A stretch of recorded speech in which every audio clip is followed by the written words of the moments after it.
I originally had a bullet point list, kind of like a bullet point list, when it came to talking about Octopath Traveler 0. I had all these things I wanted to talk about. It had a narrative that I could expand upon, but I just don't have the energy to do that. This game kind of drained me in a way, which is really jarring considering just how much I adored the first installment and how much of a masterpiece the second one was. By all metrics, Octopath Traveler 0 should have been just as good, at least as in quality in the first game. Some heavily flawed story, but overall a great game to play. But it just became it just became such a drag. And I had a sudden realization that this was just like another game I had played that had given me such a very similar experience. The only difference between Octopath Traveler 0 and the former game I mentioned, which is Tales of Arise. Tales of the Rise was more so a gradual decline. And the biggest problem was with that game was just how much health the bosses and mini-bosses had. If they would have changed that, then the game honestly would have been a masterpiece. Of course, it had some weak characterization here and there, but I would still recommend it if you're willing to put in the work and willing to endure the gameplay. Because I really think that game was interesting, especially the main two leads. But, by the time you get to the second half of Tales of Arise, it just became such a bore, such a drag to play the game, of which I had originally praised for having amazing combat. And 0 actually had a similar problem. The story of 0 is more so 9 different stories with a bunch of little side quests here and there, but the biggest problem with the 0 was it became such a drag, but not in the gameplay section, but in the story section. The story of 0 was it had a really good setup. You had this village, and I didn't really care about it, but there were still people. I really liked at least Finn and Steya. They were nice. And so, and there's also your mother and father. Interesting. So we get to see our parents. But then, the town festival is coming up, and then, oh no, everything gets burnt down. And here's where I had a real big issue with the game. Because, we see 3 people that were, a part of the destruction of your home village. That was Herminia, Tytos, and August. Herminia was funding Tytos and August, so she had all the money to pay them. And so Tytos, he brought his army and burned down the whole village, and he killed your father in front of you. Well, not in front of you, but we watched your father die because of him. And then August, he brutally murdered your mother, and then he hid behind as you just watched there, trying to wake her up. And there's nothing wrong with this type of setup. We know exactly who the bad guys are. And they have personal stakes against us, because this village, they burned it down, and killed your parents, all while making a bunch of money off of it.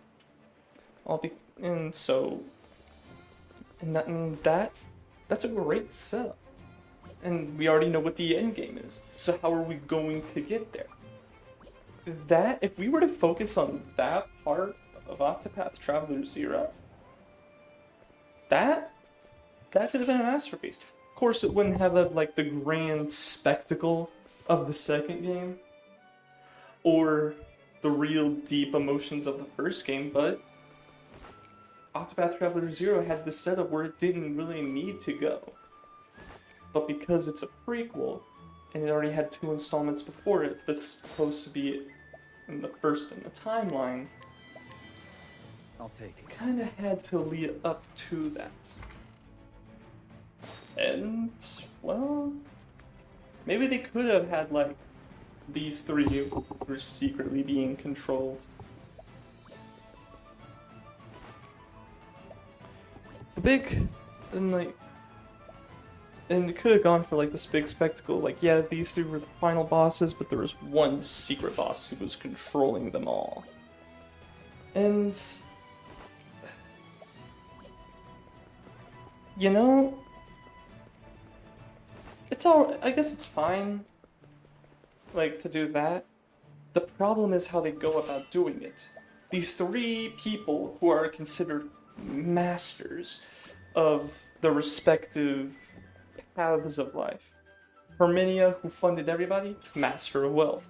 Tytos, who brought an army, burned down the whole village, and is considered a hero from the church. He's a master of power. And then, August, who killed your mother, but he is a brilliant playwright, where people will not ask questions about what he does because of how famous he is the master of fame. Alright? So what's the problem?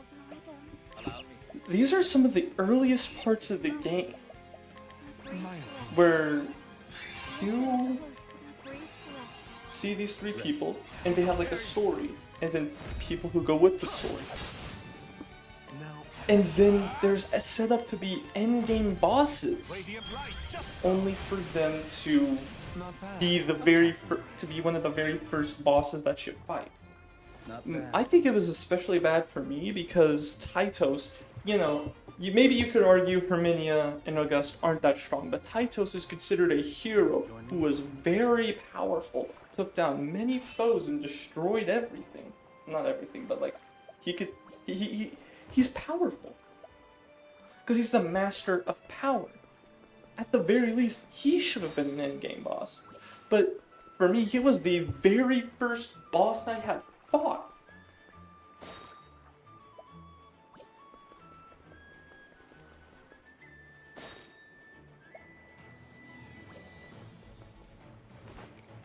No. And I just wasn't really interested. I mean, there's like people in the stories who you like fight with, like Felnor in his story with Rinyu. I mean, it was cute. By all means, seeing the relationship, we saw it. We saw how they loved each other. We saw like them having, I guess it was like a little bit of personality. We saw motivation. Like at the very least, everything should work on paper, but there wasn't any of like the sauce that really made it seem amazing, like it should have been. There should have been just a little bit more, give them a little bit more eccentric personalities. Don't just make Rinyu blind and Velnor an apothecary who is being forced against his will to make a evil deadly serum thing. I don't know.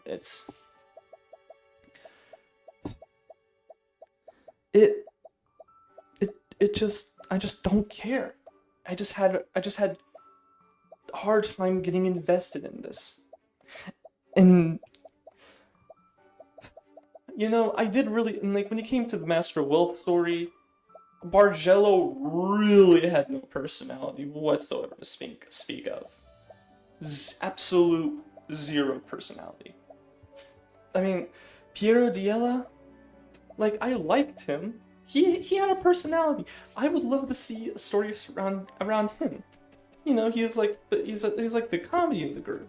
You know, little much of the funny guy, and that's like supposed to be like his whole role. And you know, he is pretty funny, especially when he like gets a guy to bark for him. But I mean, like, I wouldn't really bark for Piero as much as I would for Tatlock. I mean, just look at those tentacles. I just didn't really get invested. And I saw that some people on Reddit had the same problem too. Because it was like kind of like like your prologue. It's kind of like extended to like it's extended just a little bit out more for like the three masters, and then like that's supposed to be like the prologue, and then the real game begins after that. Why did it take so long? That takes about like 20 hours. 20 hours for the game to get good?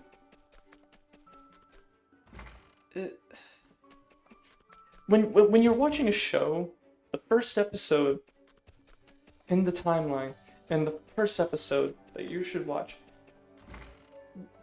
it becomes really difficult to get invested because like you're supposed to like start at the beginning, and then the pilot just like it's supposed to like reel you in,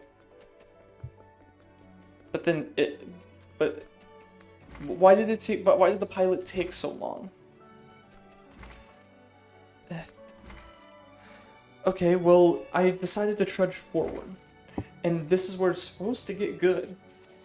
And admittedly, there's some very, very good characterization, themes, villains even, where like you have the master of all three, wealth, power, and fame. Well, what type of person would be very wealthy, powerful, and famous in this old time? A king. Okay. And he also has the ring. Oh yeah, this game has a lot of ring themes.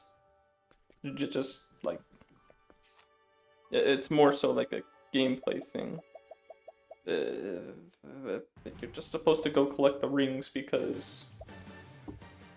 Okay, I guess I should explain the rings. Once you like, you found this one ring, the Flame Bearer's ring.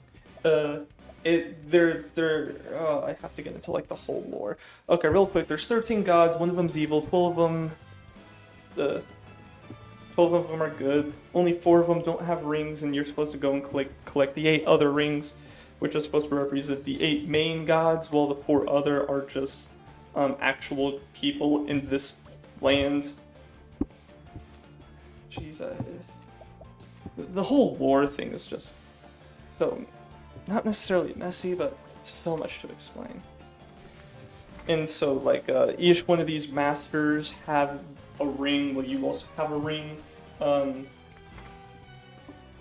And so, Pardis, he also has a ring. But you're like gonna go like seal away these rings. It's like, oh, it's gonna be the finale of the game. 20 hours already in. And honestly, if the game was just 20 hours long, I would have forgiven it. I thought it would have been a real nice piece of Octopath Traveler content with a really nice idea. But then we get a jester. He appears after you talk to these 2 ladies who are trying to conduct a ritual. This jester, admittedly, has aura. He's actually really cool. Amazing voice acting. Like, the one thing in this game, like, it was kind of inconsistent early on, especially Finn, you're a child, why do you sound like a grown adult? Other than, like, just oddities there, here and there, there's admittedly some really good voice acting, and art style and design and all that. That's 10 out of 10, that's Octopath Traveler's signature. Anyway, back on track.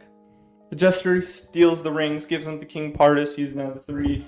And then we see, admittedly, a really cool story. This guy, King Pardis III, he stole the throne from his from somebody else. I think it was like his brother. I can't remember exactly. And he tried to have a son, but he only got 2 daughters. And then he decided to execute his daughters.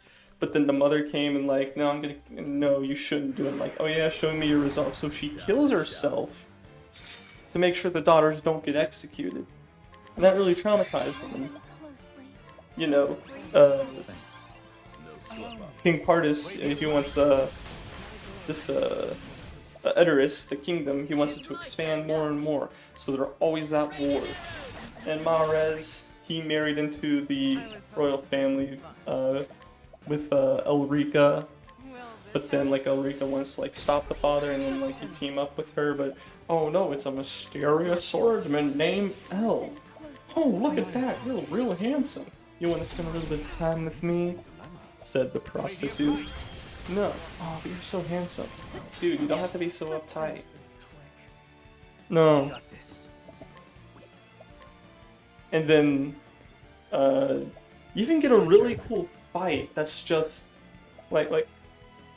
that's just between Elrica and her father. And admittedly, like, it's really cool where you can do, like, these combos and you do a whole bunch of damage, but then he summons a shield that prevents him from, like, being destroyed or dying or something. And then Elrica's not able to get through, so then she ends up losing. One of the few scripted losses in this game, one that I could see from a mile away. Let's finish this quick. How's this? And while this is really cool, and then Alaune, the younger sister, she goes up to this king like, yeah, we're gonna need help. As it stands, when it comes to the vote, we gotta make sure that we need to deem her innocent, or else she's gonna die. And as she's talking to this king, you know, like, oh yeah, the king will agree. And when she walks away, one of the genuinely most terrifying and brilliant scenes that will just stick with me for a while. This is how, like this is why it's so inconsistent, because I just could not care about the characters except for like the jester. And then when Alaune walks away and then the camera pans toward the king, who do we see right behind him? The jester, who will influence his vote. And like, oh shoot, and that's all they need. Well, what about the king? What about the king? King of Riven, who was killed by King Pardis? The jester just appears at him like, King Pardis is innocent. And well, we have a 3-2 vote. So King Pardis is deemed innocent. And then he kills his daughter, knowing that he killed a king, and then messed with all the evidence, manipulated people. He's a really good villain, one that you want to see lose. And we actually have another great scene where you're like coming up against these fighters, and you're like trying to beat them, but then there's just an endless wave of battle soldiers, and he's like, chosen one, this is what awaits you at the end of the path you've chosen. And then with one swing of a sword, it cuts off his daughter's head. But the camera, like, doesn't let you show it, and it just pans upward really fast. There's like those great scenes. Keep your guard up. Too bad I didn't really care that much about Alaune, or Elrica, or Mahrez, or Lebrant, or Pardis. There's just the characters. I just can't care about the characters. And it's not that they didn't. I said that I did like Steia and Fen. They were great. But the story, we're so far removed from the burning of your village. And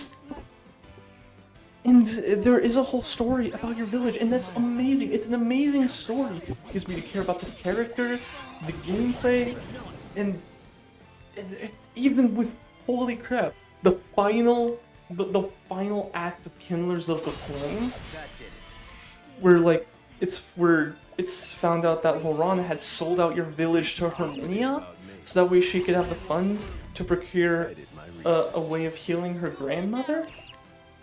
And the guilt that comes with that, and she basically going to sacrifice herself in one of the greatest fights, and then right as she's about to die to the fox, then you come in and the music swells and it's so good. It's not that they can't do an amazing job with the story. It's that they decided to put a lot more effort into the other part of which I do not care about. Kindlers of the Flame is where Octopath Traveler Zero shines. That whole plot line where you go and recover the people who were still alive, granted very few of them, but they learn and continue, and just it will never be the same place that they had when they were children, but it doesn't have to be, because the future is theirs, and that's the realization they come to, and it's so well done. I'm getting goosebumps right now remembering it and talking about it. And they put effort forward in that, but it's so cut short. You can complete it during the Master of All storyline, not even halfway through the game. And one of the best parts is already over. And I will never forget when it came to the town building. But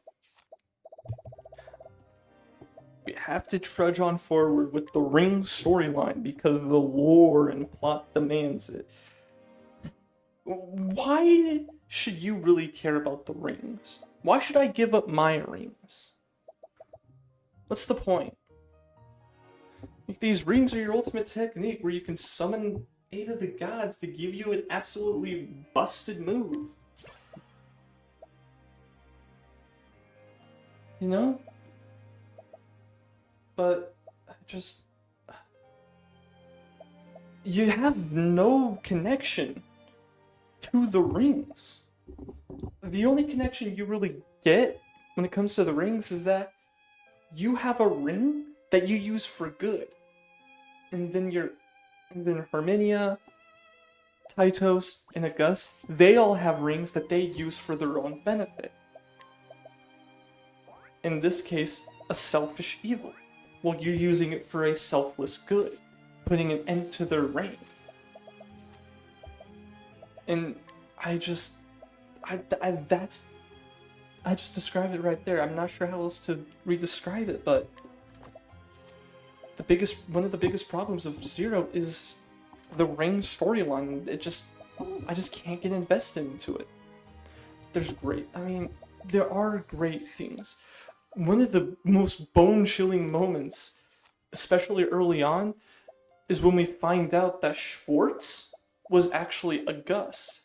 And right before you're about to battle him, a Gus, he's standing right there, but then Schwartz inside him, he's both August and Schwartz, and so while he is appearing to be August, Schwartz for just a moment breaks the mask and yells out, "Help me."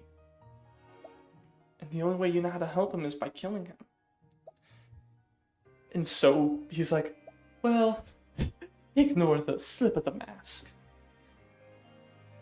And it felt so personal, but your personal stakes for everywhere else. I mean, it just kind of falls apart. And then we get to the bestowers. After you, collect the rings back from, the masters, the credits just roll halfway through the game. And I should have just stopped playing the game right then and there. But there is more after it.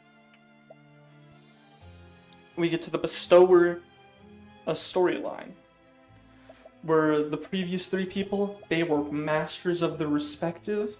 Now these guys are so good at what they do that they can bestow wealth, power, and fame onto anybody whom they please. Well, the only one that's true about that is actually, by Tatlock? She was an effective villain, serviceable, but how does she bestow power? How does she make other people stronger? I thought it would be from the ring. But no, she just has the ability to just take people's souls for herself. I guess she's just so powerful that she can just create armies? I don't know. And then Bestower of Fame? Let's be real, that was not about... It was not about Seraphina. It wasn't about Finis. It wasn't about anybody other than Xanthos and his relationship with Rondo. That's all there really was to it. And then Bestower of Wealth? Okay. I mean, I did get giddy at that one because I didn't really like Master of Wealth. Thought it was a little bit too rushed, especially. Bargello does develop a little bit more here, but he's also still out of commission. It's mostly like how the group would act without him. And Lavina, I thought she would be a twist villain. Thank goodness she wasn't. She's just another member, just how you were another member. And the reveal that Tiziana was alive, but is actually still dead. Like, the Tiziana you knew was dead, but the human being who called himself Tiziana was alive, just as under a different name. And that whole arc was just genuinely just so cool. When he like called upon the ring. I think he had the traitor ring. It was just wow. That was so cool. And like they do the little things. And I actually started to feel something. And then Bestower of Fame is man, I just need a moment.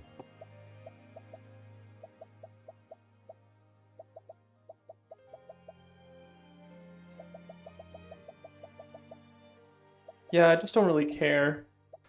And then, like, after we have done the Master of All, now we have the Bestower of All. And at first, I was really, like, upset and almost thought it was, like, character assassination when they had revealed that Xanthos was going to be the main villain, the Bestower of All. And,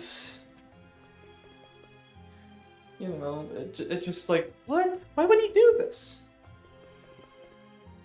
And so we do get the answer, but we don't get the answer soon enough.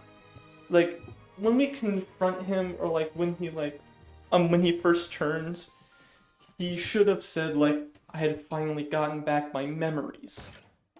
And that would be his motivation, like, okay, well, what are his memories? That would have made me so much more intrigued.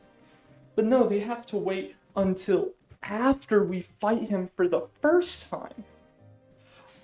You have to go through, admittedly, hell, while you can go to like different places in hell, it's more so just one massive, and I mean massive, bigger.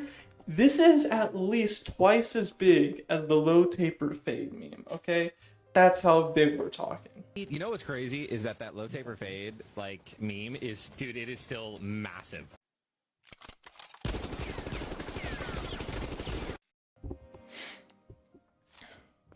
And it's just one big dungeon. And we have to wait all the way until we have beaten him for the first time. With him and the Dark Priestess Signa, which at first I got really angry because I was fighting them for the first time, and then I was like, okay, I know I've been looking everywhere for this one skill. Dark Priestess Signa has it. Alright, I'm gonna steal it from her. And then I lost on the first try, but then on my second try, I ended up beating her. I'm like, oh wait, I didn't get it because Pilfer didn't steal anything. Yeah, Pilfer didn't steal anything because I already stolen on my first run. Idiot. How come I didn't know that? Would have been real nice if the game told me something about that. It did, I was just that stupid at the moment.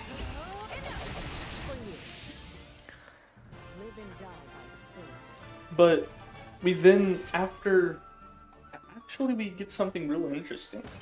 After we beat him, you know, Cigna sacrifices herself so that way Xanthos could fulfill what he was going to do, which was to go to the Gate of Finis. Or no. It was to...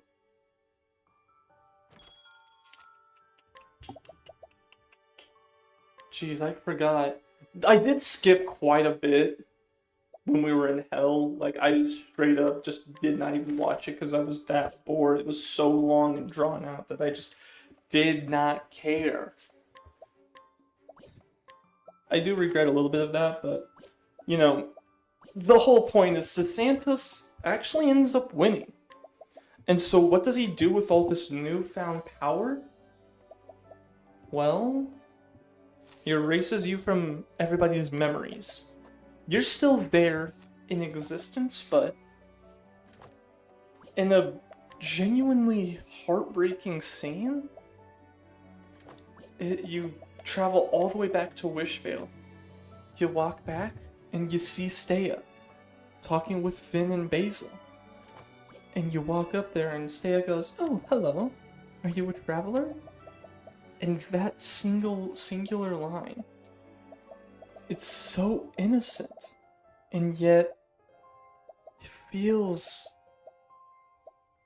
like a dagger to the chest. And it's so simple yet effective that it literally reignited my spark in the game.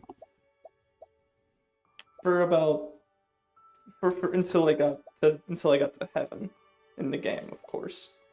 I'm not killing myself, although it feels like this game killed myself for me.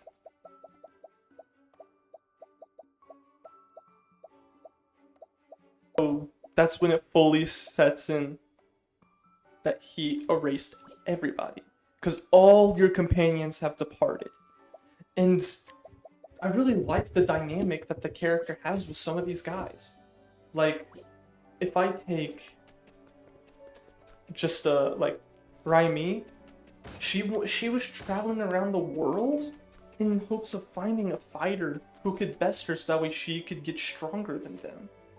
And she would always want to do rematches until she can prove that she is the stronger one. And that's how she got so strong. And now, that's how she joined your party. And then it just feels like that little interaction gone. So now she's just searching so that she'll find somebody stronger than her. That's how she got so good. And then, like,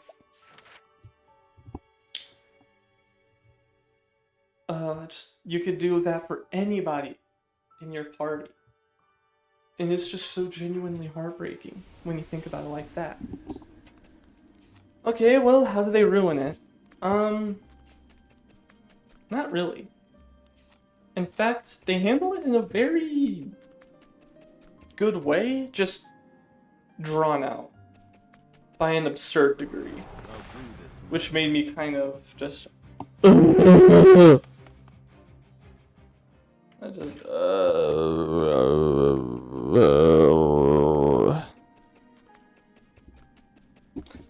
So what happens next is, like, there's this really weird guy who was always just wandering around. I am Nomos the Scholar.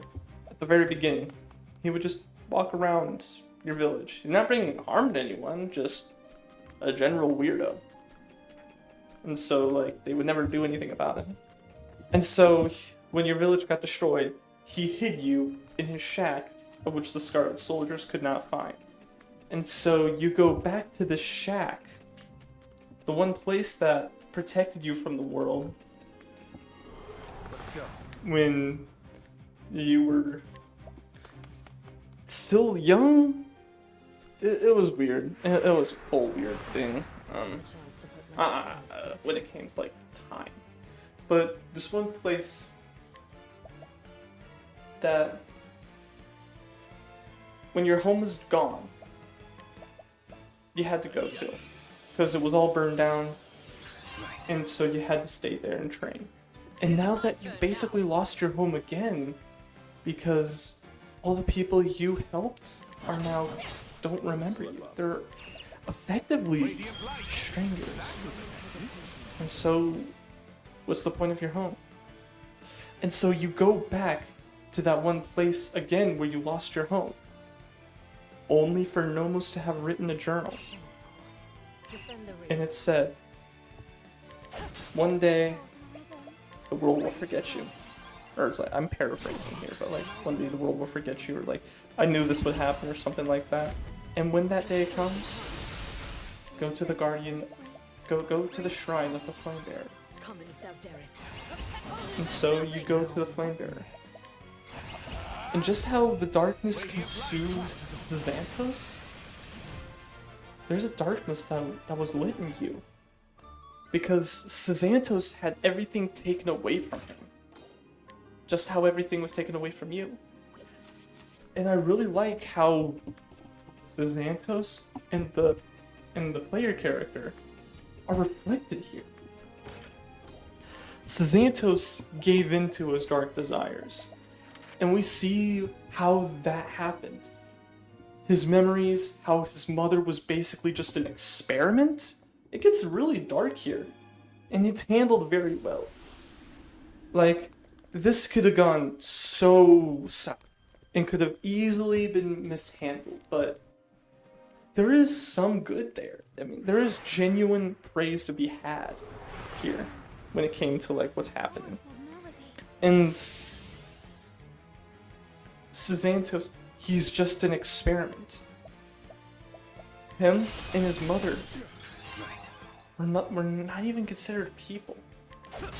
And so it was all from a desire of people of this world to create and have justice. But what is justice? It's only defined by those who are in power. So, what can we do? And that's exactly what he thought. What can he do? In his mind, because of this weird corrupted justice that he saw that they have done, he just kills them. And so, in doing that, he tries to kill, like, the cardinals, which are like, you have like, they're like, kind of like in Christianity, how like there's the Pope, and then there's the Cardinals, and the Cardinals can assign a new Pope. It's kind of what the Cardinals are doing. They're like a shadow government almost. And so they die by Xanthos in this accursed flame that he was born with the power of the sacred flame, but then he lets it get corrupted and becomes an accursed flame. And so he sees himself as a god now. And then something very interesting happens. Because we are now like in heaven talking with the flame bearer, you can then see it within yourself. The darkness that has come within you. How do you choose to handle the darkness? It's by fighting. Fighting your darkness. And so that's where we differ. Because by all means, we're actually very similar to Xanthos. In fact, we're his younger brother. We have the power of the sacred flame as well. But instead of giving into that darkness and creating a world without desire, we stand up against him. And oh, come on, now we have to go through another dungeon? Can't we just... Ugh. Wait a second, how we get our companions? I forgot to mention that. Yeah, so we meet Xanthos and he's like, let me show you a taste of what I am going to accomplish. And so there's this utopia. And this part is really dragged out. And you just really need to do... Just, honestly... Just one. There just needs to be one. scene Let's end this. where it shows and gets the message This is across. our opening. And all of them are pretty effective at it, but they just feel so drawn out. The one that really stood out to me though was the first one I did with Titos and our father. Originally, Titos and our father were fighting because our father was trying to protect us against this corrupted man, but now Titos, he's now a man who doesn't feel worthy of being a hero as he doesn't see any of his actions being praiseworthy, yet will always strive for a better future. It's so jarring. And it's these little tiny details where like, yeah, Titos is now a good guy, but he's still being manipulated by Xanthos. And then there's like these themes of like free will versus security, and it's really present there. You know, how much freedom are you willing to give up to make sure that you live a safe and prosperous life? But then, are you even human at that point? Would you still be considered happy? They say ignorant is bliss, but I know I don't want to be ignorant. And so so for me, I would rather face the difficult challenges of life. So that way I can, you know, have free will and live my life. But, you know, Xanthos, he sees it as, because there is so much desire in this world, he must eliminate all of it in order to create a utopia. And this part and I think just that one interaction between Titos and our father was enough. But no, you have to go over to Herminia and see how these people, Herminia was like, sure, she's there with her sisters who she originally killed. And then how Stea and Laurent and her grandmother.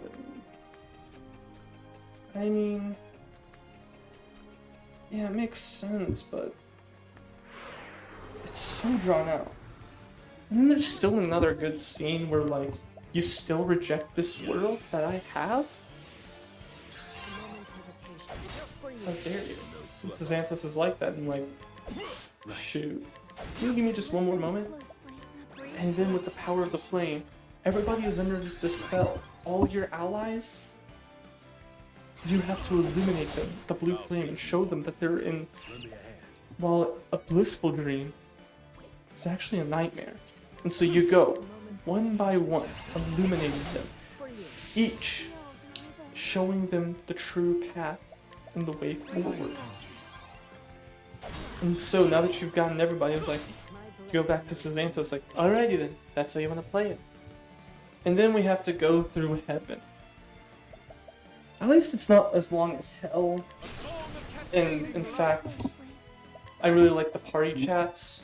It made it really nice. I like that. Like, heaven was so, like, you have like before this huge great grand battle with Xanthos, you have like people talking.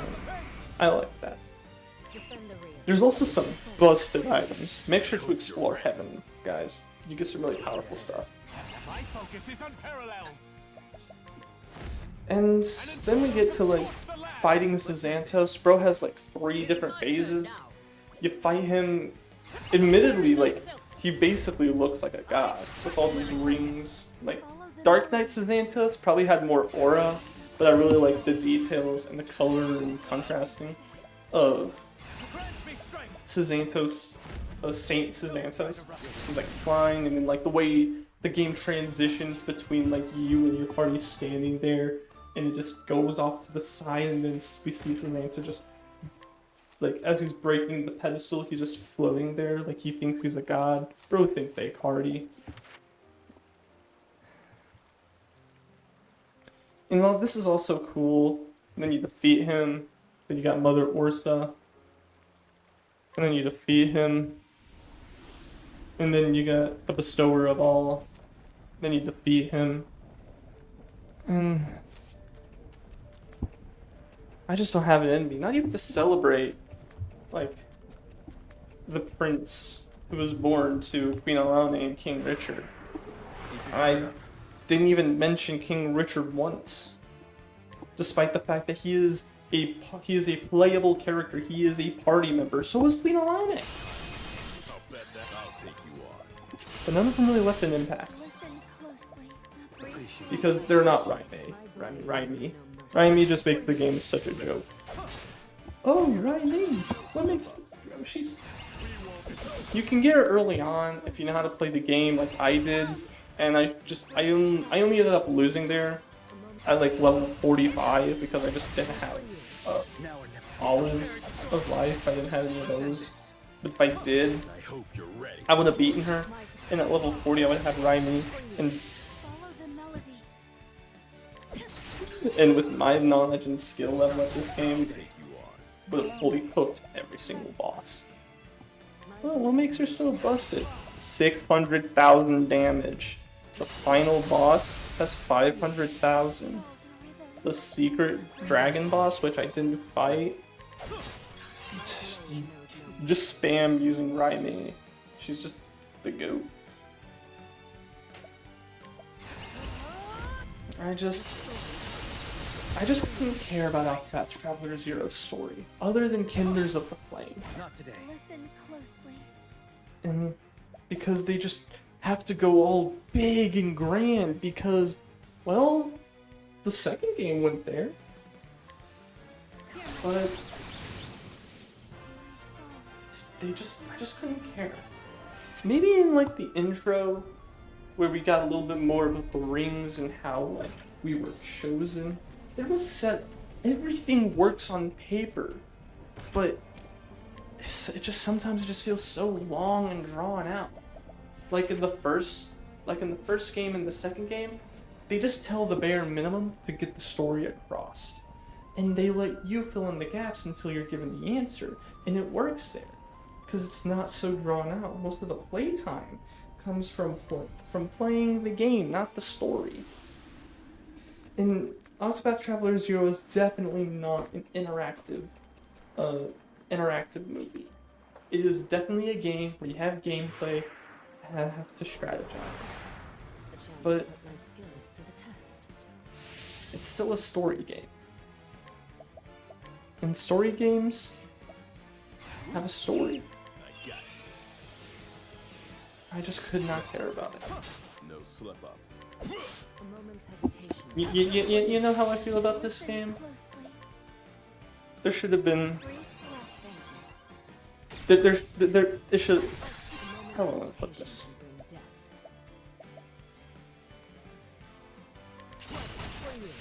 No slip ups.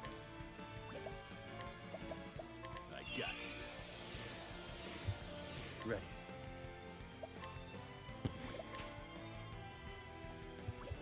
Honestly, the game peaked at old Queen Alana giving birth. Good try. Listen closely. A brief resting. Feel the rhythm. A brief resting. Right. Tis my turn now. Rain and arrows! I'll take you on. I got you.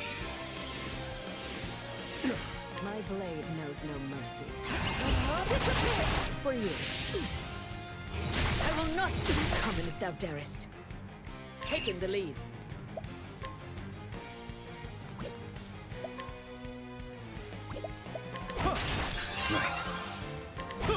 Listen closely. A brief resting. I'll take you. I did my research. A moment's for you. You will know my wrath! Over here. Run me ahead. Now the true lesson begins. Let's see. Ready. Tis holding back nothing. Listen closely. Allow me to rejoin. Let's pick up the pace! Step lightly in the mire. I won't I be will beat! not see thy coming if thou darest. Now, what next?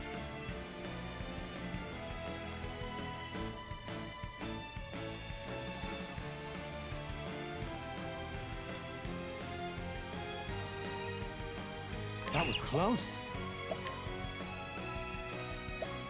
I got this.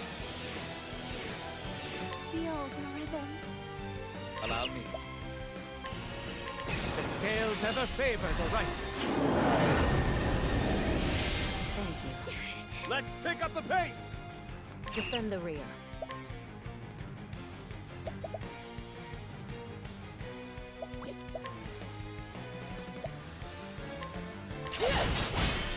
For you. Doing it now!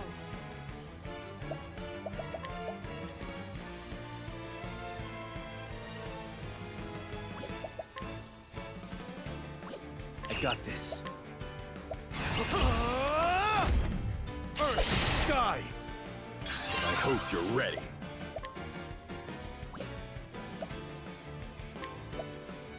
We won't lose.